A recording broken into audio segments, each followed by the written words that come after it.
Spellbound. I'm Spellbound. Spellbound Podcast. Spellbound Podcast. It's so compelling. What's going on, my mystical, magical people? I'm Jay Spellbound, and you're tuning in to Spellbound the Podcast. As always, my goal is to keep you hypnotized while I got you. Today, we have a very special guest. This guy is someone I really admire. He's not only a black business owner, but he's created opportunities for so many of our people out here. He's giving back to the community through a well-organized football program that he helped create. He's had some great success. He's the true definition of a strong black father. Not only is he someone I consider a friend, but I call him family. Y'all please help me welcome Frankie Knox to the show.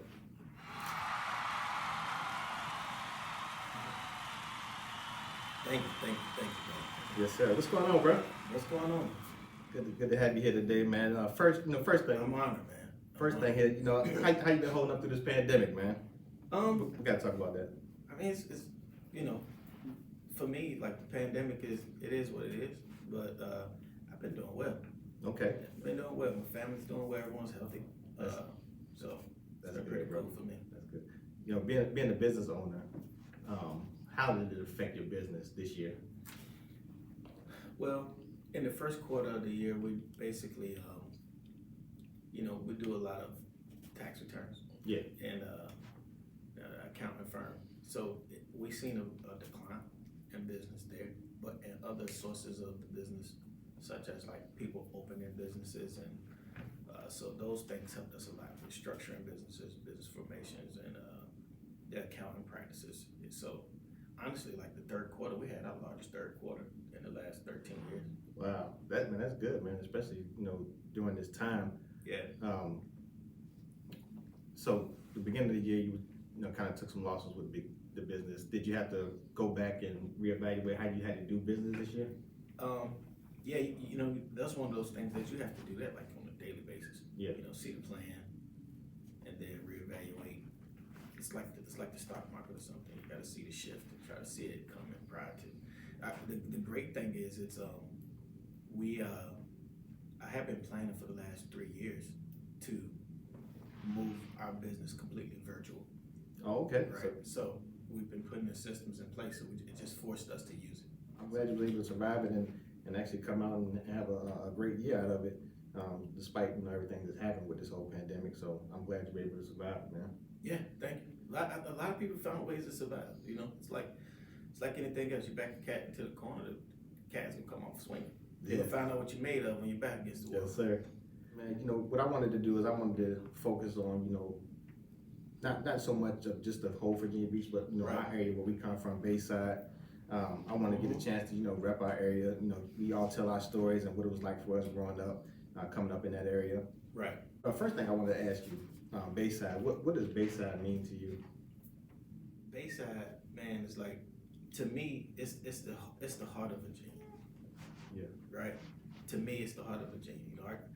I've been blessed to see all parts of Bayside. Yeah. And what I mean by that is, it's like, I was born and raised on 5140 Richard Road, which is the road that leads into Northridge, off of Wichita Road, Bayside Arm and all of that. And the thing about it, like I'm talking about before Northridge. Yeah. It, to me, it's the heart of this centralized part of Bayside per se, right? And what it means to me is, you talking of, I've seen transitions of from the 70s to the 80s to the 90s to the new millennium, and it's just straight smart hustlers. Yeah. You know what I mean? Like real life hustlers. No matter what part of Bayside you were in, we're kind of like Virginia on the map is like really not south. It's not north. It's like the Middle East. It's like the Mecca. You know what I'm saying? It's funny you said it, because I said the same thing, man. Yeah. It's like where we sit, some people consider us north, some people consider us the south, and it all depends on what side of the line you're on. Mm-hmm. So I know exactly what you mean. Bayside the same way, because we're right on the line of we're right on the line of Norfolk. Yeah. You know what I mean? You can ride down Newtown Road, and Newtown Road is one side of the road is Norfolk, one side is Virginia. Yeah. So we're on that threshold. And I was blessed. I grew up in Bayside Arm, and I've lived in Bayside Arm, and I lived in Lake Ellis.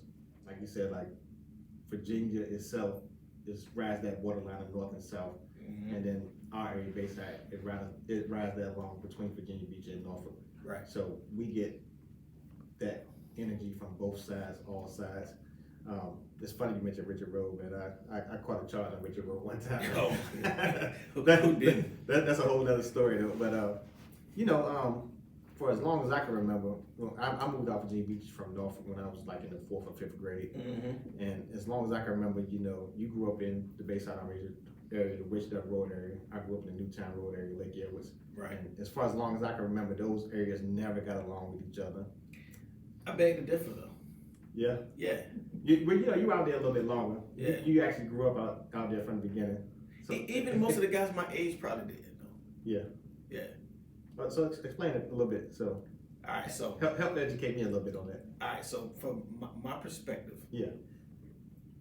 Growing up in Bayside Arm was this, right? Yeah. My peers that was my age group, we may play ball together and all of that. I was 8 years old, and I could break my ass off. In the 80s, I was a breakdancing joker, right? I never knew that. Yeah, I could break my ass off, bro. Like one hand flares, EB, you name it, I could do it, right? Yeah. So in our neighborhood in Bayside Arm, you had to be initiated into a group. Yeah. Right? So I was 8, but my friends that I hung with every day was Kevin Blandon, Dashiell Holly, Pick. They were high school kids. Yeah. They were in high school. So we walked to breaking battles. We didn't fight and shit. Yeah. You know what I'm saying? So the guys, I would say like Ray Archer and those guys that you would know of on your end, and Ernest McNair's, the Maurice and those guys, right? Yeah. They were all cool. They were all friends. Yeah. So we would battle against each other breaking, and then after breaking, hang out and chill together. It wasn't a Lake Elwood Bayside Arm beef when I was 8 years old. So, I see what you're saying, and like that was before I moved out to Virginia Beach. Yeah. So when I came to Virginia Beach, Ernest and all those guys were already doing their thing. They was already fighting and all that. But I do know what you mean, because even going back to playing football together, Wolfpack and all that. Yeah. We all played football together. Yeah. So going to football practice. So in middle school, we all got along great. It was never no problems in middle school with people from your area, from my area. But the older guys were fighting still. But like I said, we all played sports together, so we didn't see that. We didn't have that energy amongst each other. Not in middle school. No, not in middle school. So going back to what you said, so during that area, we used to play football together. Like we would meet somewhere, Bayside Arms would come with their crew, and y'all would come with y'all crew. We play football. We go to the dunk courts and play basketball, and we played football, played basketball, and there was never no fights after that. We all got along. Yeah. So growing up out Bayside Arms, because I'm from the Lake Edwards side, you're from the Bayside Arms side. What was that like for you growing up out there with the people you mentioned? A lot of athletes came from your area. A lot of hustlers came from your area. That same as ours, but what was it like for you growing up out there? Listen. So just imagine, not even imagine, just think an 8-year-old kid. Yeah. Right? At this same time, it wasn't crack. Right, no. Not in our era. No, not in. Right? So, I remember, and I'll go, and it's a reason why I'm going this way. Like, I was considered like a little runner. My first job in Bayside Arms was to dribble a basketball towards the back of the neighborhood when the police was coming, right? So I was the ball boy in the neighborhood. You was a pretty good dribbler too. Yeah, I was quick with the ball, and I tell you what it came from. I was scared as shit, because when the police made me scared because I would dribble the ball to the back of the neighborhood, guys were selling powder, and it was $25 bags, and I would have to dribble the ball, and that's how I got paid. That was my first job. Right? Hold on, we're gonna go back to that. But you said that made you good because you were scared. scared of the fucking police. They didn't have No, police. They had I red lights. say that because in football, you even better in football than in basketball. To me, Yeah. you ran that ball. Did that help there too? Hell yeah. Hey, man, I'm blown away by this, man. I am so excited by this. But let's go ahead and play some bills. Hold on for a second. We're gonna go back. We hanging out with Frankie Knox. Check it out. This part of the Spellbound podcast is powered by Head Start Biz Solution. Use this wonderful service. Contact the business specialist, Frankie Knox, right now, 757-955-8466. They're located on 440 Monticello Ave, Suite 1800 in Norfolk, Virginia. You can email them at frankieknox@headstartbiz.com. That's headstartbiz.com. Now back to the Spellbound. Yeah. So back to what I was saying, man. That's crazy, man. Like 8 years old, man. I thought I got in the game early at 14, man. 8 years old is a lot to ask for an 8-year-old kid, man. And I never knew that about you, man. When I first met you, I met you through sports. Yeah. And I always knew that you were gonna be okay because of how athletic you were at that time. How was that for you? You know, being in the streets at 8 years old. To me, it was just part of the whole breaking culture and the hip hop culture that we were. I really didn't know, really. You didn't know you were doing anything wrong, did you? Yeah, I mean, it's just like, I was 8 years old and I'd be 11:30, 12, 1 o'clock at night, and I'm at parties with guys in high school. So I didn't really know what I was into at the time. I know my brother was 3 years older, my cousins were older, and they were pissed off that I was able to go and travel and hang with the guys, and they weren't, you know. Yeah. But today, I still learn lessons from it. Like, especially the older I got, because I realized really what was going on. The guys that I was hanging with was like twice my age. And I learned a lot from it. You know, I never played with toys as a kid. Right. You know, so to have that mental mindset that, you know, when my friends or my cousins played with G.I. Joes, I would take them and pop them in half. You know, I thought it was stupid. You know, I never played with toys. I had all the G.I. Joes, man. Yeah, I hated those things, man. But that has, when I'm speaking of growing up in Base I'm like, so that with that mindset, that's one thing. And I go to school, and then my peers in school were guys like Scotty Taylor and from Lake Ellis. Yeah. Scotty was one of my best friends growing up. Yeah. Yeah, growing up, he was my best friend in elementary school. Does Scotty play sports? No, hell Oh, okay. I just Scotty, remember Scotty. him and Mike Garfinkel, like, we ran together every day at elementary school. Yeah. Right? They were my best friends. So even when I went to hang out in Lake Ellis, I could see those guys, right? Right. They had older, you know, Scotty had an older brother, and his sister Erica, Scotty's sister Erica. Yeah.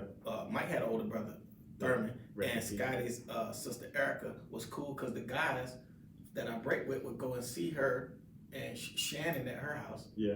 And Scotty's mom was a teacher, which was Yeah. inspiring That's to him. me. You know what I mean? And then I say that to say all the other guys live right there.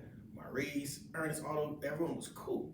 So it was just a big family affair for me. So when I moved there, you know, growing up in Base Arm, there was a culture it was a different type of culture. Now, you had that crew of guys, but I love reggae music, right? Anyone that knows me knows that about me. So if you look at my watch, it's a Rasta watch. Yeah. There was a corner in our neighborhood, right? Right. That only the Rastas was at. My dudes rode unicycles with dreads dripping the ground. You know what I'm saying? Yeah. Listening to Steel Pulse. You know what I'm saying, bro? Like, it was just crazy to me.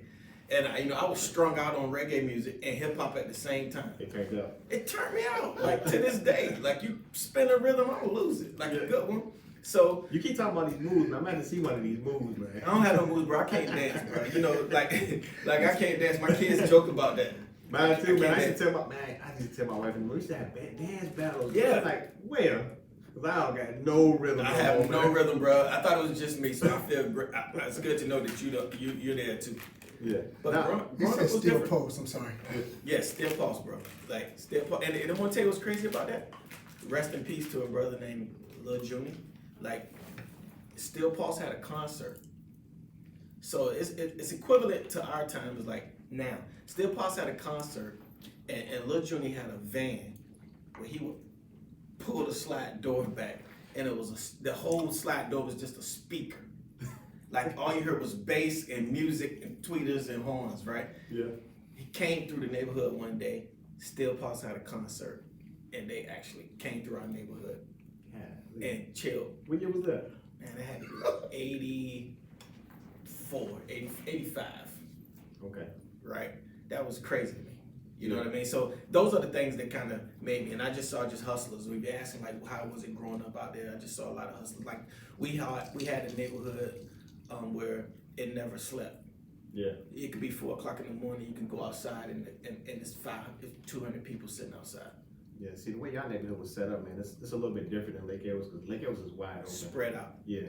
Y'all neighborhood was one way in, one way out. Kind of like how Carriage House was set up. Yeah. But y'all was always like Carriage House just really had started getting in the '90s, kind of live, and we kind of turned it out back then. But yeah, we didn't respect it. Carriage House as a hood. yeah, no, even though it wasn't because it was a nice neighborhood, you didn't even know it was a nice neighborhood. I mean, you knew it was a nice neighborhood, but you didn't put that in the mindset of it was a based off your income neighborhood. Right. Yep. Right. So it was kind of like the nice area. Yeah, but versus what we did, everybody's yeah. poor, goddamn. Yeah. It's what it is. But those people were actually, it was based on. I remember my mom was only paying like 1 cent for rent because it was based on her income. Right. Which is crazy. You mentioned your brother.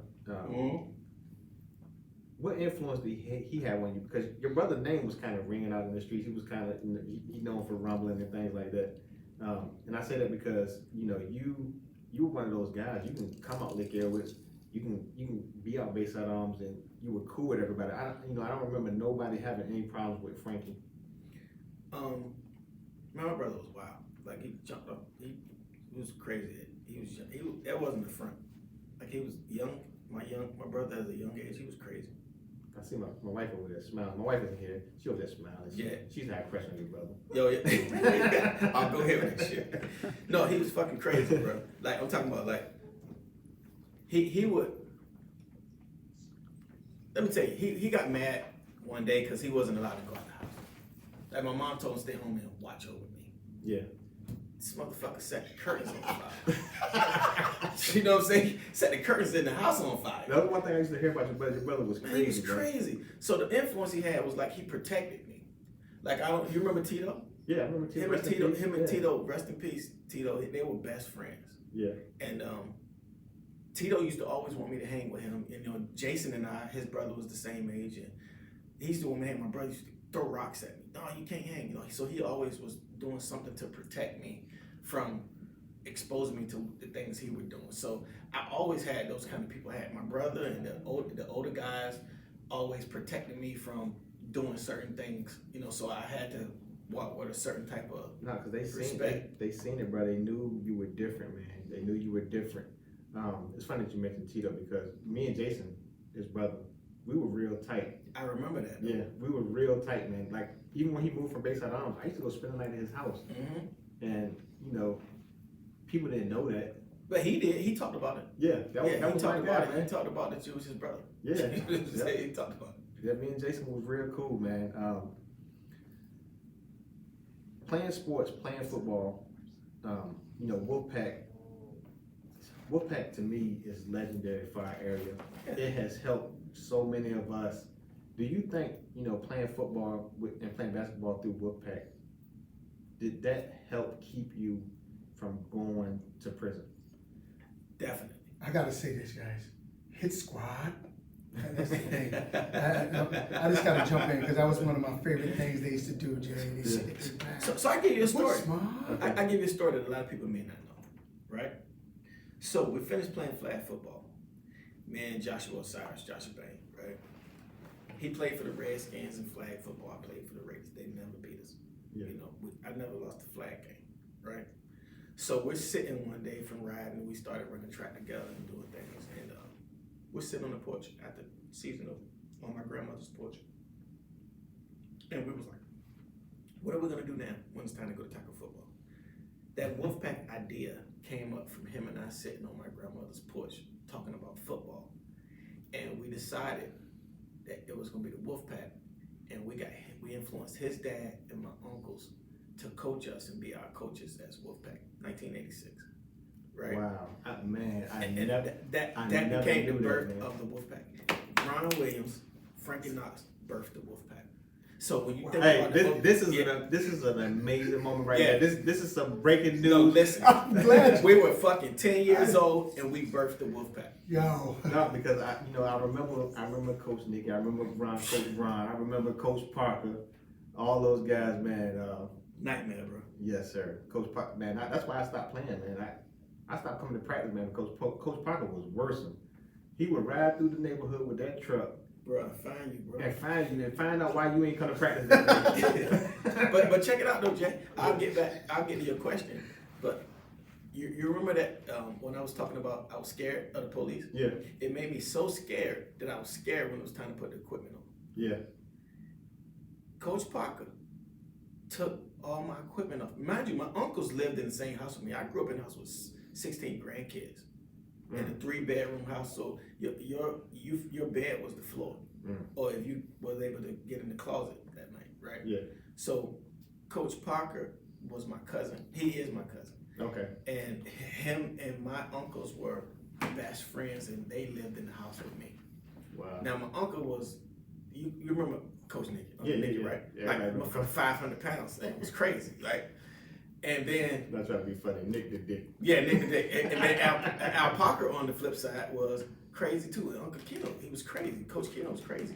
Well, I was scared to hit, and they took all my equipment off me. Like they stripped me down to my drawers and made me ride my bicycle home. Wow.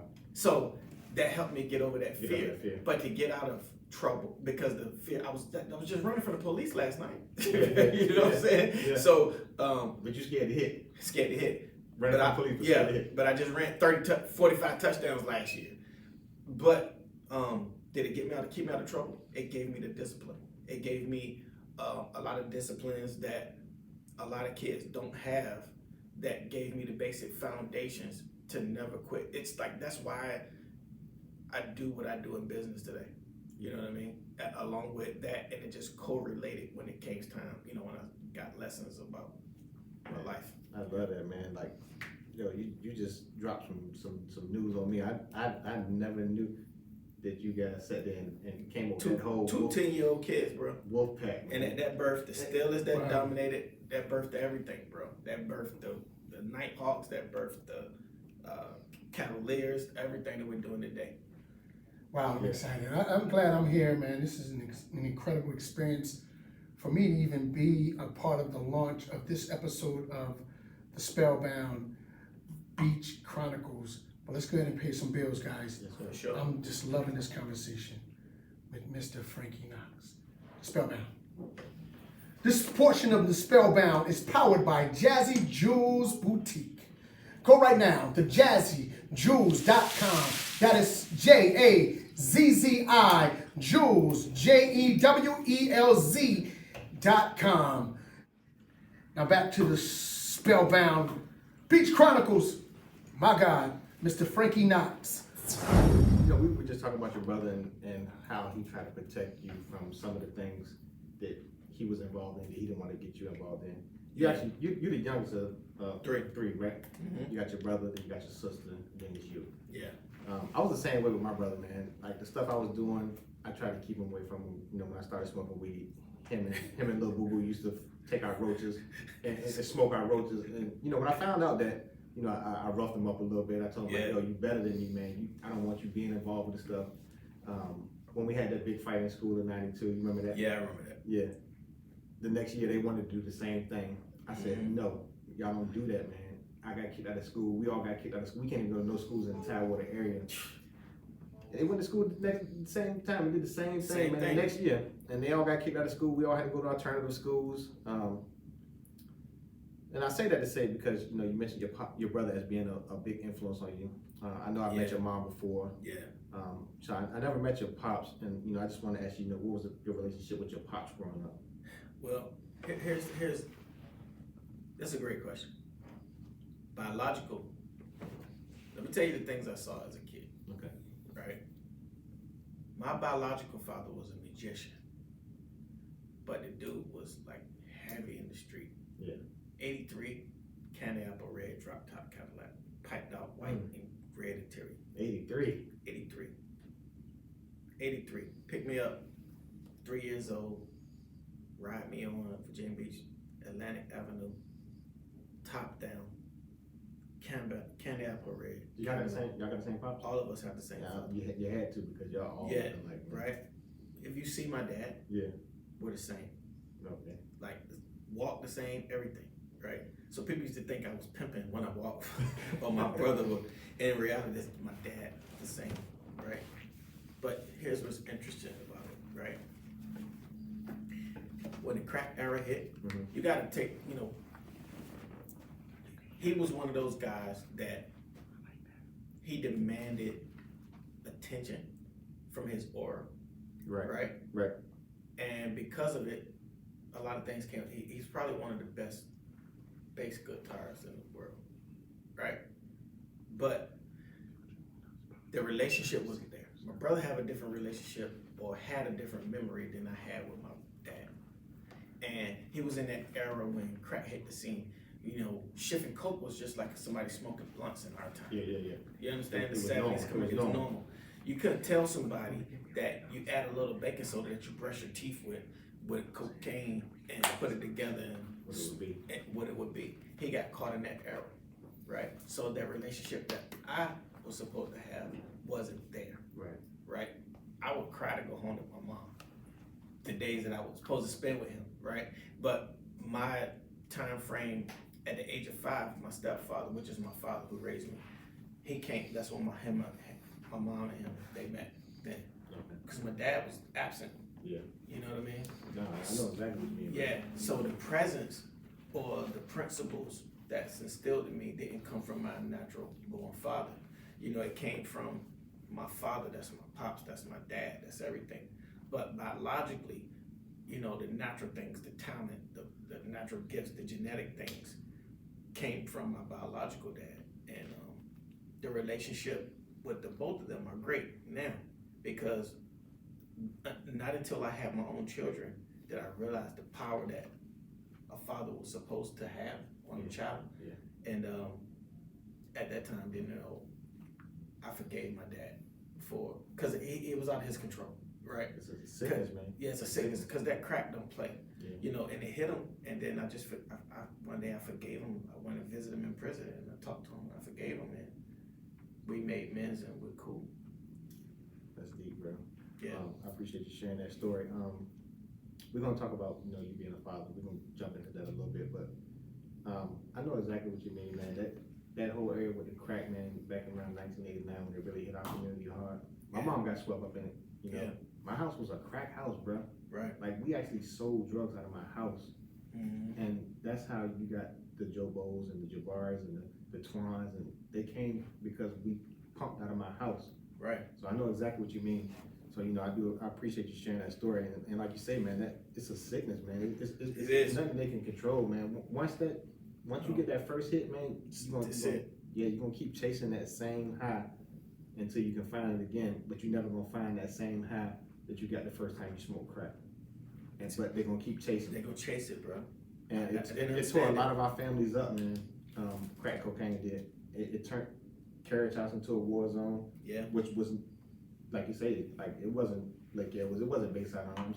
It wasn't North Ridge. Yeah. It wasn't Webner Place. I might go. I'm back. Okay. It wasn't none of those areas, man. But when crack came, it became those areas. It doesn't discriminate. Nah. So I appreciate you sharing that story. Do you feel like there was any issues that nobody knows about you that held you back?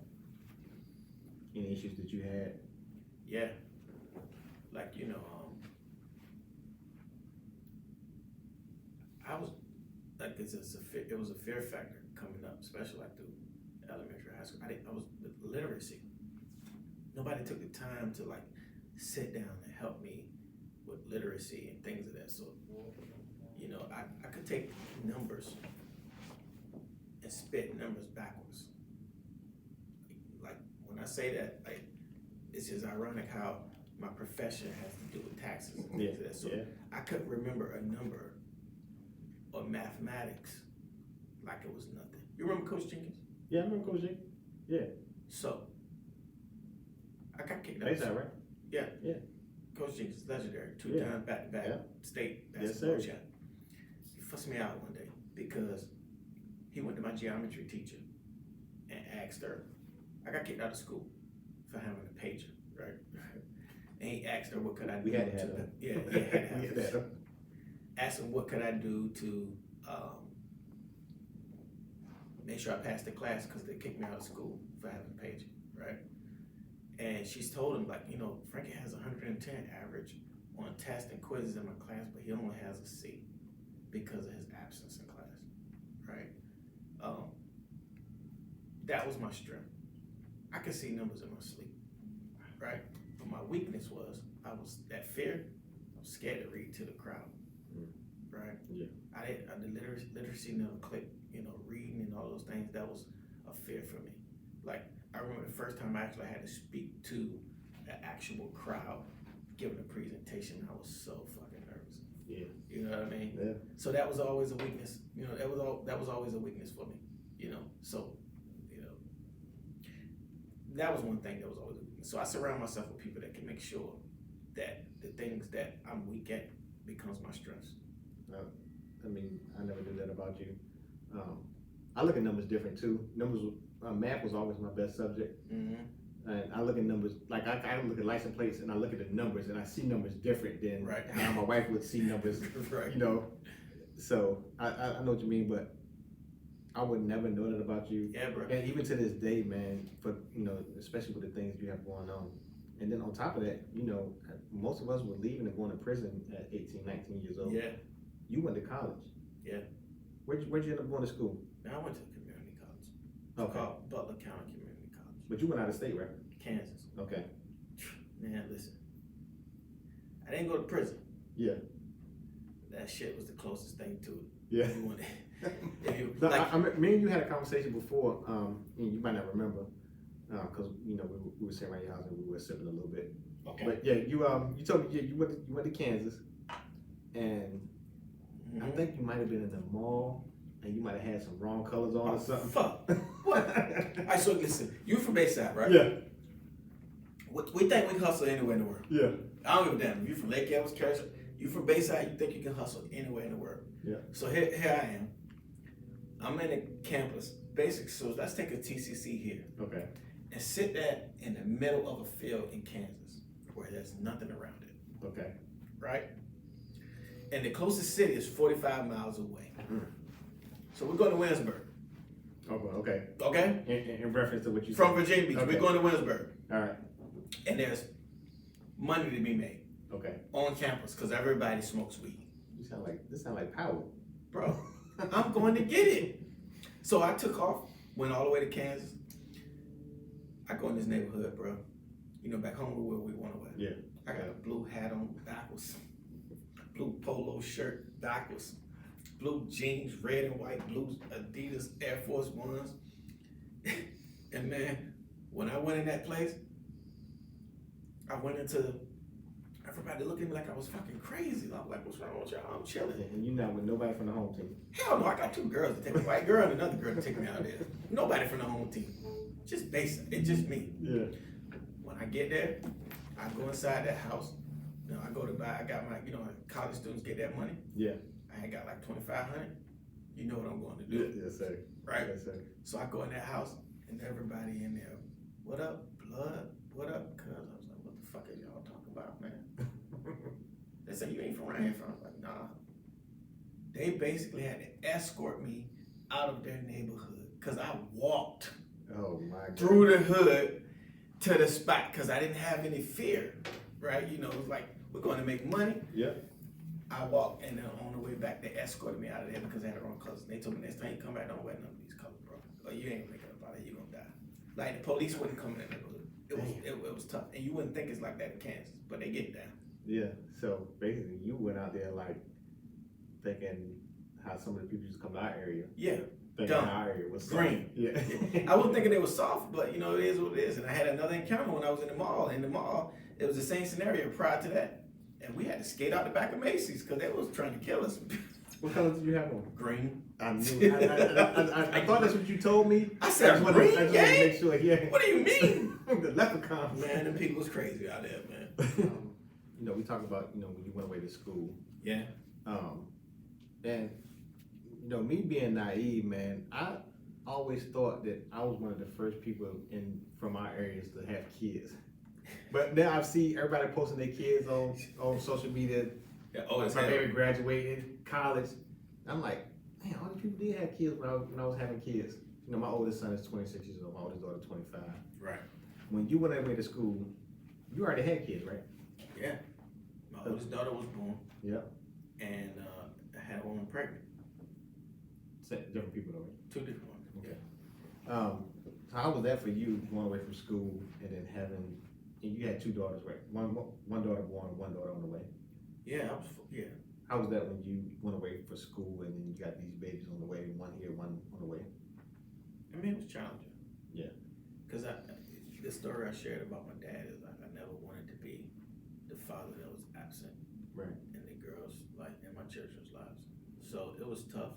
You know, I kept their pictures on my desk in my dorm room.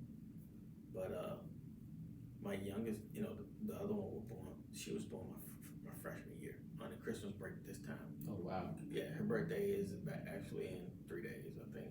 Yeah. Pretty busy in December. Yeah, December. I'm pretty busy. So she was born there. So I was blessed to see her born.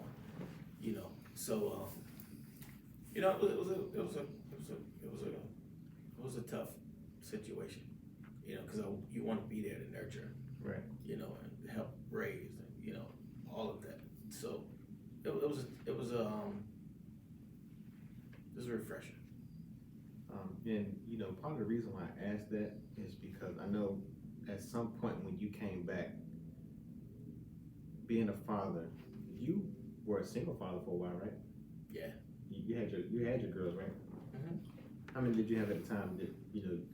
Well, it was one of those situations where like they were always with me. Like Right. you could go down Lake Ever Drive and see me walking with my kids. You know. Yeah. And then I had a third child. You know, I could split time with the mothers. It's 50-50 time. A lot of times, you know, just me and the girls. And nothing gave me a better high than that. Didn't have them? Nothing gave me a better high than my girls. Is Hanging out with them. You think that came from the relationship with your biological father? Part of it, I would say part of it, a great part of it, but like what they gave me, you know, even though I was still a street guy, it's like the caution it gave me. Yeah. You know what I mean? It's a different love, man. Yeah. You fall in love all over again, man, when you got them girls. All over. You love all your kids the same, but those Yeah. girls, man, I got two girls, man. It's a different love that you have for them. And I say that to say, you back home now, you got your girls. Yeah. Let me say this, my oldest son is the same way. He was down in Georgia with us for a good while, for a good year. And for 9 months out of that year, he has his daughter with him. Yeah. He doesn't want his daughter to leave. Nah, bro. But you know, back home, you home from college now, you got your girls. At this point, when did you decide that you needed to start something for yourself, start your own business? Oh. And I'm saying after school.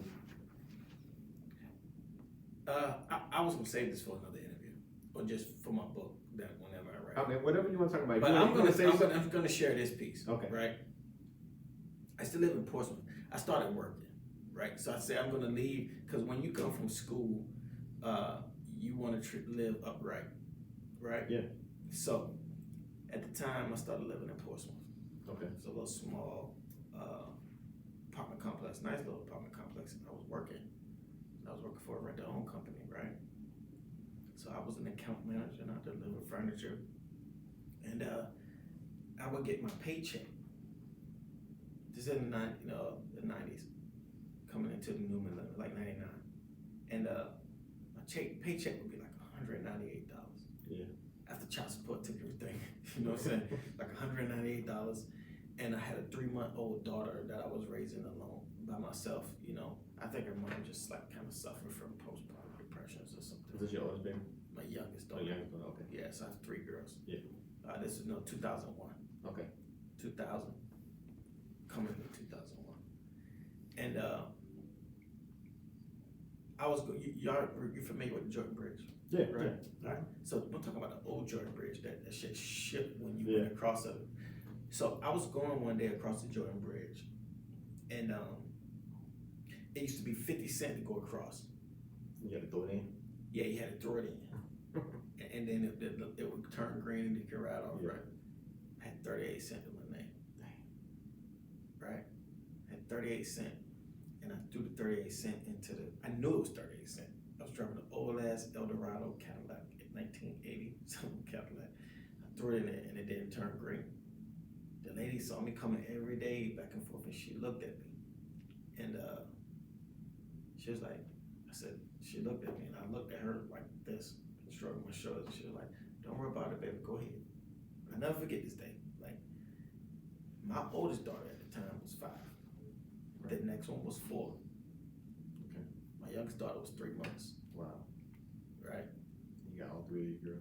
My oldest 2 children, as I went across that bridge, I shed a tear.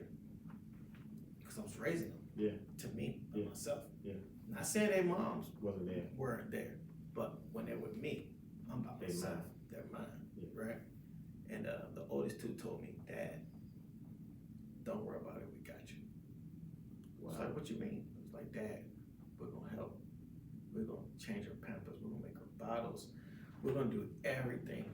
Don't you worry about it." Don't look at my wife, man. She gonna make you cry. Yeah, I ain't gonna look at that. I ain't coming. I'm done with you. Like so. I never forget it.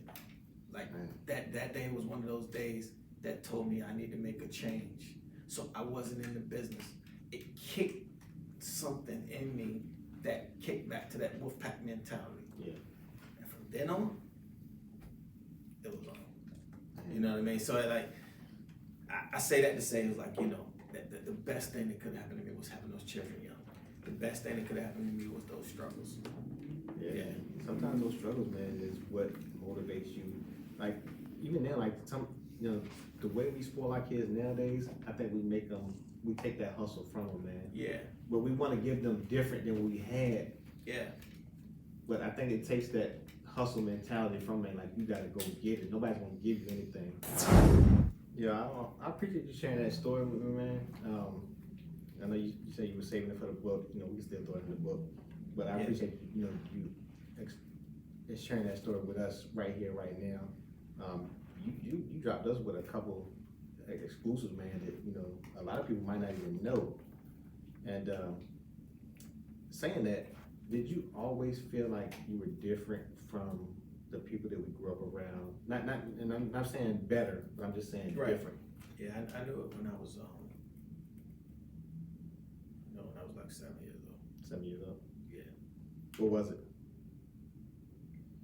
Was it a feeling? All right, so people talk about my business, Head Start Business Solutions, right? Right. Well, let's elaborate on that. Okay.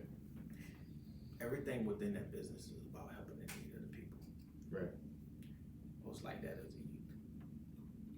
I didn't play with toys. Right. You broke them. Broke them. I did none of that.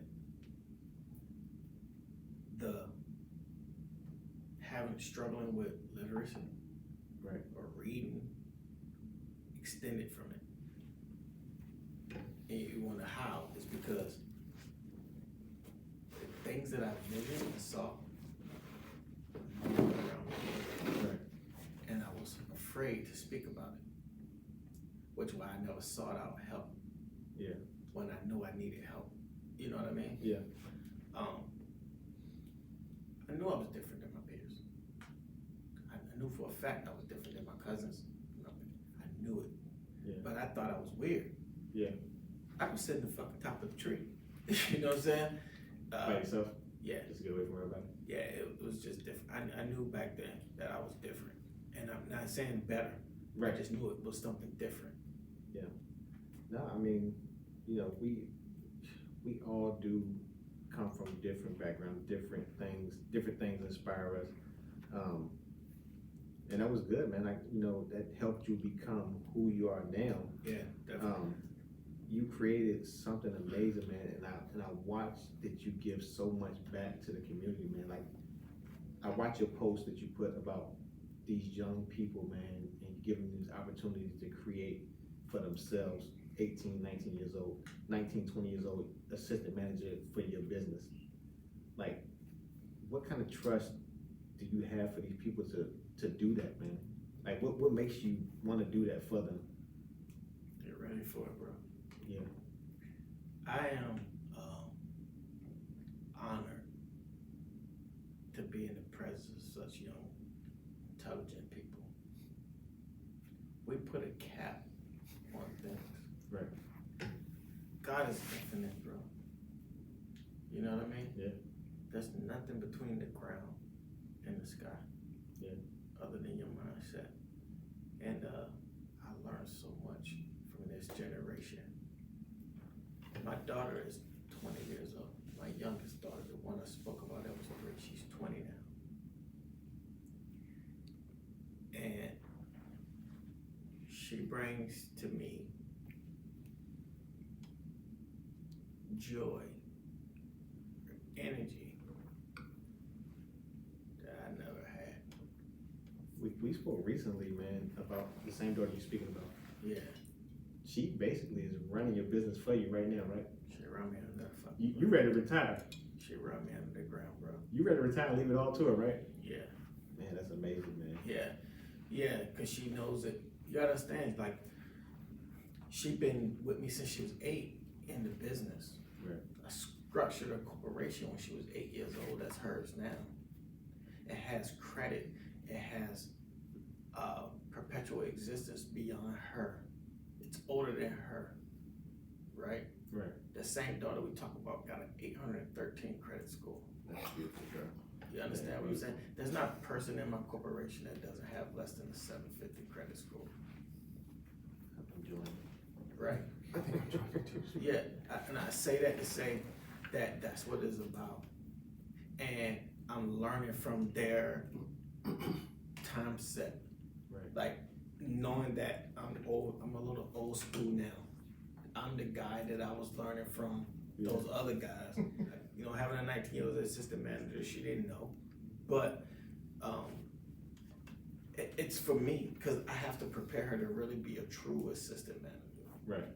Like the guys that I have and the young ladies that I have. And that's no matter what. If she decided to go somewhere else, Yeah. she'll be able to be Man, listen, a true manager somewhere else. Even if she decided to leave you. my ministry is to give what I've learned through the streets and what I've learned through business to the next generation behind us, right? So it's not about monetary to me. I don't count dollars. I don't count money. I don't do that. What I do for business for, it's like, what can I give and reciprocate it, and it comes back to me. Right. Man, that's beautiful, bro. You know, you give us so many opportunities to these people, man, and able to give back that way. I love it. Every time you post something, I'm gonna try to comment on it. I try to anyway, if I see it. If I'm gonna love it, like it, comment. Right. Because I love to see that, man. You know, people creating opportunities to empower our people, man, where we can level out these playing fields a little bit. Yeah. And for It's you, not out here for us, Jay. yeah, for you to be able to do that, man, it is amazing to me. Well, hold on. I'm gonna go back to something. I'm gonna go back to that, but I missed a good opportunity when we talk about the babies, because you being the father that you are, you got your 3 biological daughters. Correct. You got a biological son. Right. You also have a stepdaughter which is the bond that me and you really share together. Mm-hmm. And I say stepdaughter only because of respect to her father, who he was to us. Second in none. He was to us. That was one of my best friends, Jabari, rest in peace. Yes. Rest But in peace. you never treated this girl no different than you treated any of your other biological kids. And I've seen that firsthand, and he's even told me himself that he is happy that she has you as a stepfather. So, how important is that to you, man? Take your time, bro, because I can't even talk about it either. understand, like before he was murdered, Yeah. 4 days ago, 4 days prior to that, he and I stood together, hugged, we smiled. I'm a man. Yeah. Right? Right. And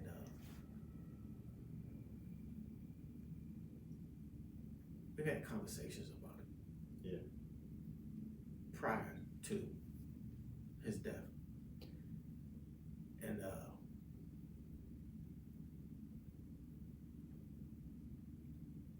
he knew who I was. Yeah.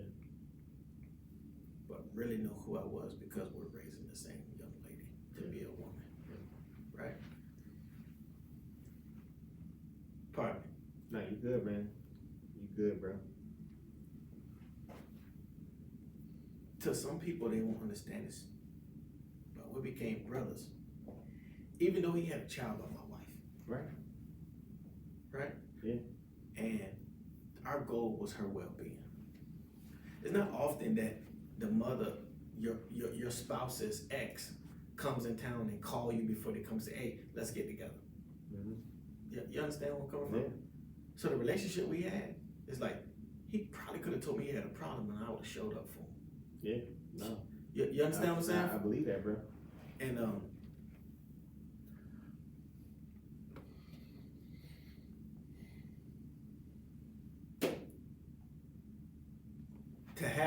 to share that bond of our daughter, Mm-hmm.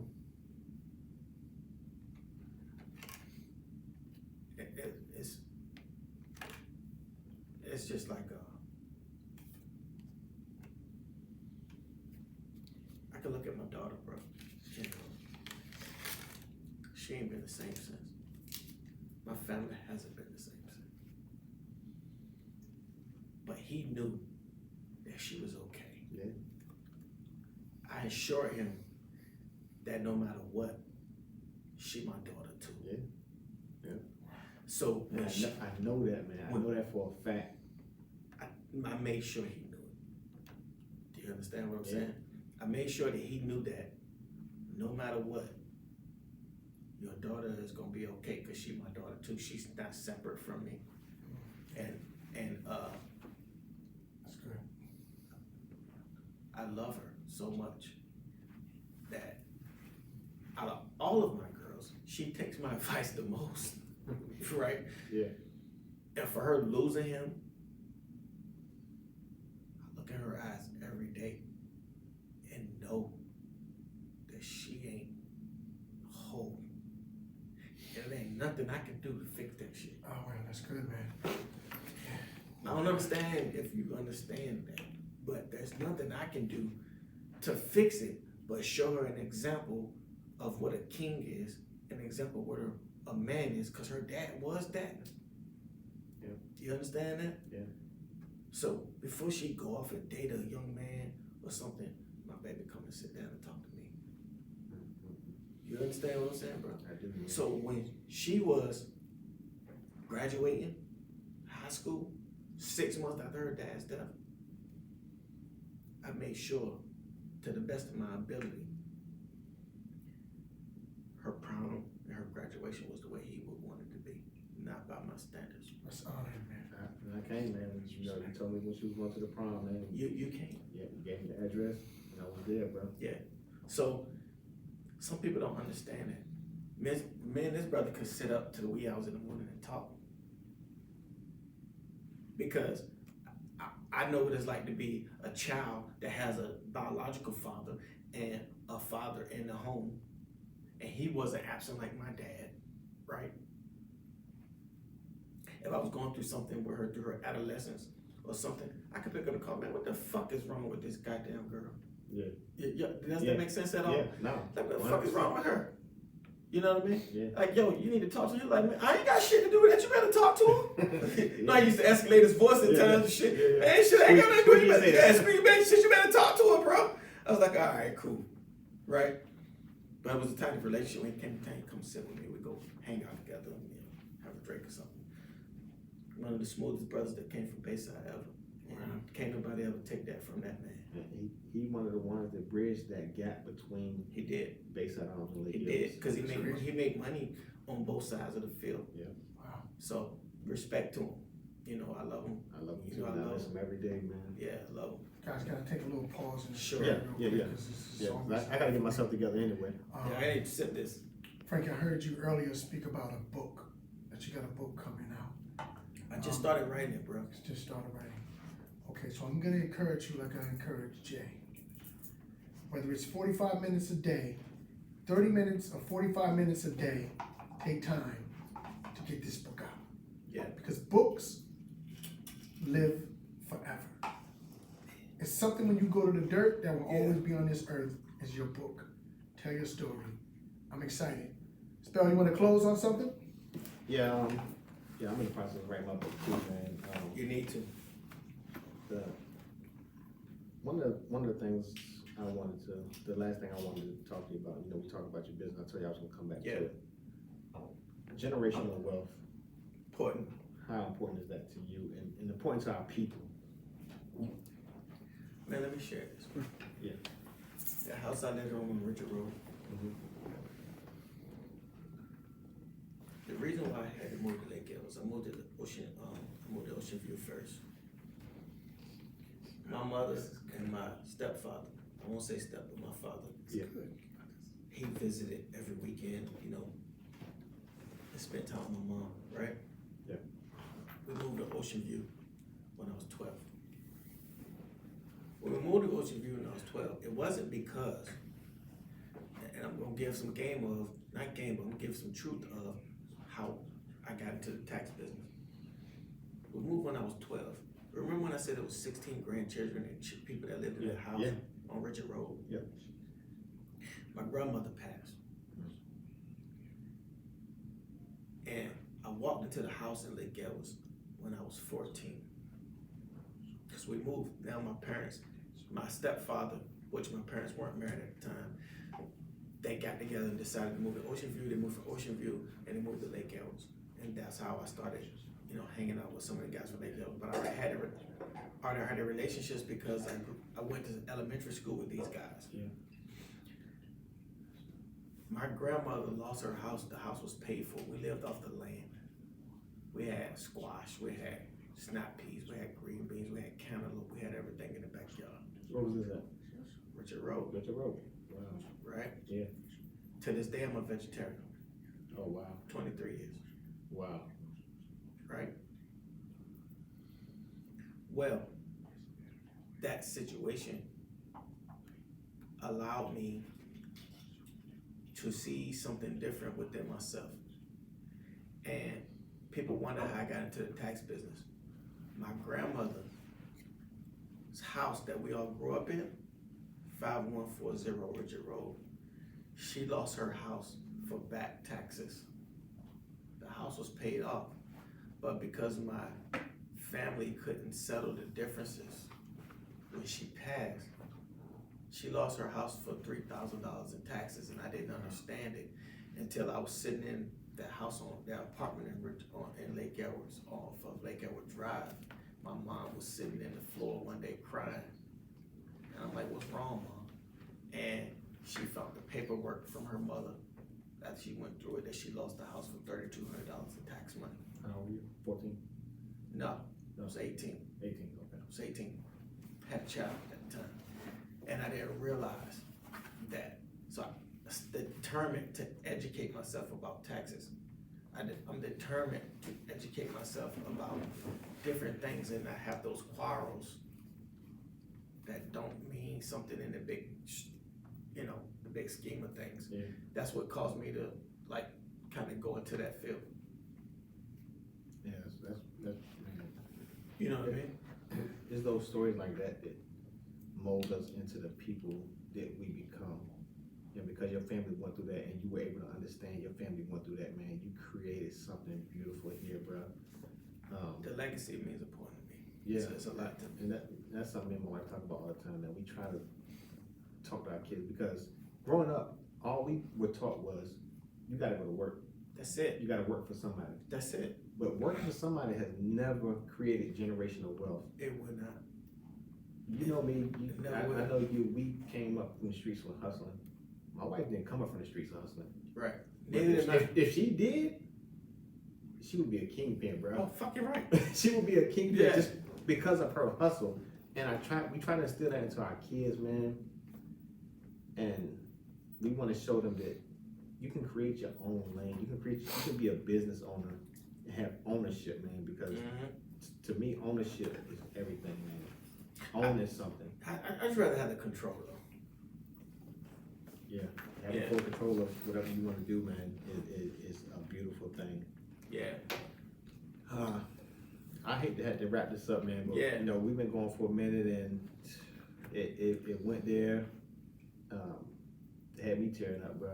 Yeah, man, I mean to go there with you. No. That's good. I loved it, I man. kind of try to stay strong to certain situations, you know what I'm saying? And Certain things you can't stay some strong things to, you man. can't be strong to. I know you're a strong That was brother, good. so Yeah. I appreciate Like, you taking out the time. and pardon me for cutting you off, but Yeah. when we talking about Bayside, bro, like we talking about guys like Warrington Parker, Warrington Parker, pimp. Toledo Evers, David Lamb. A lot of guys you may not know, but David Lamb was Yeah, I like, remember David Lamb. but bro, he was like my bigger brother. Yeah. You know what I mean? It's, you know, Bayside is one of those special places that's These kind of like dudes were going somewhere. man. cornerstones, bro. Dashiell Holly, man, Yeah. went to prison on his way to the Olympics, bro. I'm glad you acknowledged that. He was on his Like, way to the Olympics, man. So speaking of that, right? Yeah. He took the personal time to come out with me to make sure that I ran the right way. I did the proper things. I did everything that I needed to do to be prepared for the next level. He personally gave me his time and energy to educate me on that. The dude was all world long jump, man. Man, Triple jump. come on, man. Man, like, yeah. He, I he, gotta give it to he, you, Hampton Roads guys. he would come out to my practices, bro, to just make sure I was doing the right stuff. Bayside has created, we got so many athletes that Yeah, came from I our gotta area, give it to you, man. man. I'm not lying. And I'm kind of mad that we ran out of time because I wanted Yeah. to talk about the football program that y'all had, man. Yeah. I don't know how it was going through with the pandemic and everything, but I wanted to get in on that. And you know, you always welcome back, so we can always come back and For sure. and jump into that, man. Because I really wanted to talk about that because you know, you personally sent guys to school, man, to college, man, off the program that y'all ran. Yeah. And I wanted to talk about the structure that y'all had with that program. Y'all been out of town battling Snoop in them, right? Spellbound, I think you gotta bring Y'all him been back, out of man. town battling Uncle Luke and them team in them, right? I think you gotta bring him back, Spell. So you know, I'm kind of mad at myself that we didn't get to talk about all that. But you know, you always welcome here, bro. You my peoples, man. Much love. I love you to death, man. Much love. I love you to life, man. Word. Yeah. Yeah. We're I gonna think wrap it's it up, incredible. man. I think it's incredible that he has a to be continued. Yeah, for sure. That's dope. Spellbound, We out. Peach Spellbound. Chronicles. Much Spellbound love. Chronicles. Peace. This segment of Spellbound is powered by Jazzy Jules Boutique. Boss Lady said I had to get it right. Cree, you gotta get it right. It is